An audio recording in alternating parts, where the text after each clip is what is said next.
Hi friends, welcome to சமையல். இன்றைக்கி நம்ம என்ன பார்க்க போகிறோன்னா பன்னீர் மசாலா எப்படி செய்யலாம் பார்க்கலாம் வாங்க.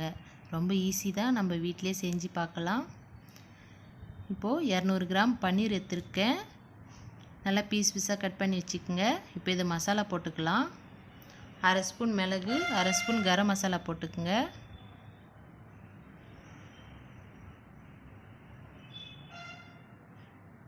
மஞ்சத்தூள் கொஞ்சம் போட்டுக்குங்க.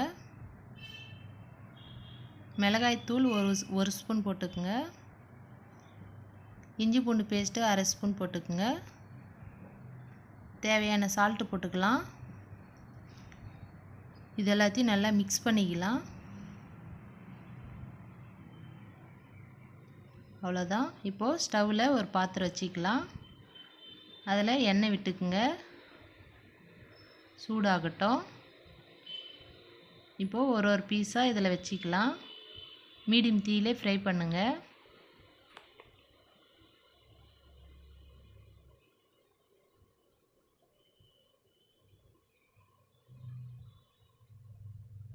இப்போது ஒன்று ஒன்றா திருப்பி விடலாம்.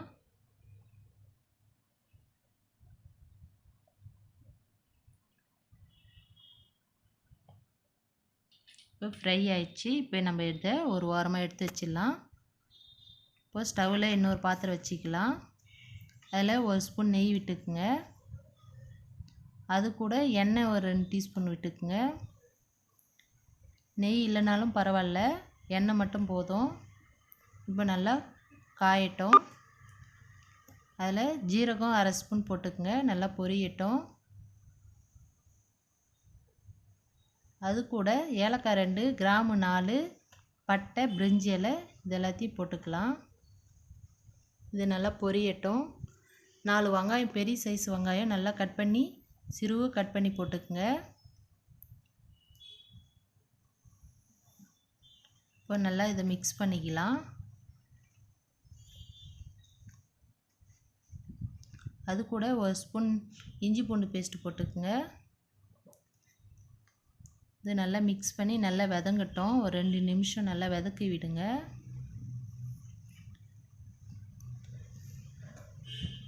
நாலு தக்காளி, பெரிய சைஸ் தக்காளி நல்லா மிக்சியில் போட்டு அரைச்சிக்குங்க. இப்போ இது எல்லாத்தையும் மிக்ஸ் பண்ணிக்கலாம். இப்போது நல்லா மிக்ஸ் பண்ணிவிட்டு ஒரு மூடி போட்டு ஒரு 5 நிமிஷம் நல்லா வதக்கி விடலாம். மீடியம் தீயிலே வைங்க. இப்போ 5 நிமிஷம் ஆயிடுச்சு. தண்ணியெல்லாம் வற்றிச்சு. இப்போ நல்லா கிளறி விடுங்க.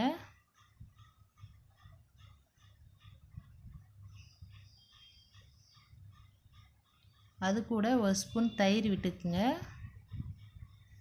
தயிர் இல்லைனா கூட முந்திரி பருப்பு கூட நல்லா பொடி பண்ணி போடலாம், டேஸ்ட்டாக இருக்கும்.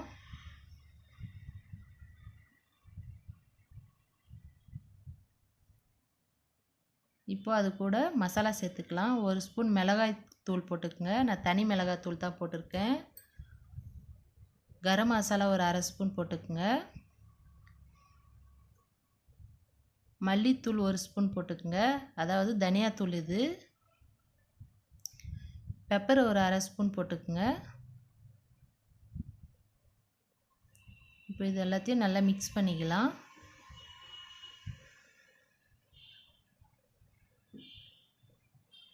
இப்போது மஞ்சத்தூள் கொஞ்சம் போட்டுக்கலாம். தேவையான சால்ட்டு போட்டுக்கலாம். இப்போது நல்லா மிக்ஸ் பண்ணிக்கோங்க.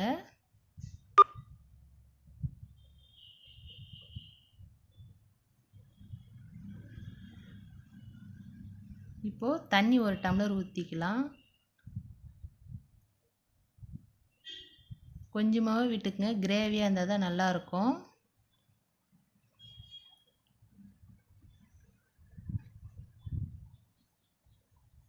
தேவையான தண்ணி விட்டு நல்லா கிளறி விட்டுக்குங்க. இப்போது ஒரு மூடி போட்டு ஒரு 5 நிமிஷம் நல்லா கொதிக்கட்டும்.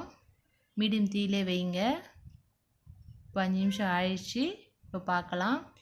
நல்லா கொதிக்குது. நல்லா கிளறி விடலாம். இப்போது பாருங்கள், கிரேவி ஆயிடுச்சு. நல்லா மிக்ஸ் பண்ணி விடுங்க.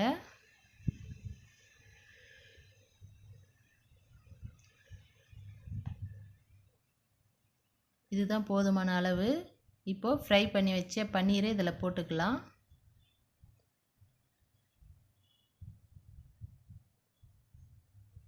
இப்போது இதை நல்லா மிக்ஸ் பண்ணிக்கலாம்.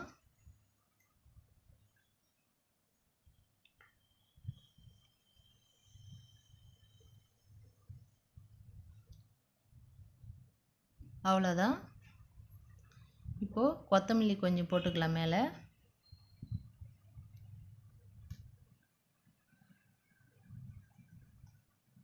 இப்போ நல்லா மிக்ஸ் பண்ணிக்கலாம்.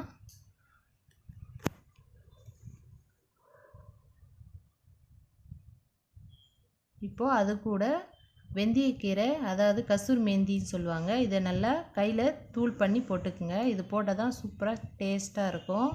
லாஸ்ட்டாக தான் இதை போடணும். இப்போது ஸ்டவ் ஆஃப் பண்ணிடலாம். இப்போது இன்னொரு பாத்திரத்துக்கு மாற்றிக்கலாம். அவ்வளோதாங்க, ரொம்ப ஈஸி. இது சப்பாத்திக்கு, தோசைக்கு, இட்லிக்கெலாம் சூப்பராக இருக்கும்.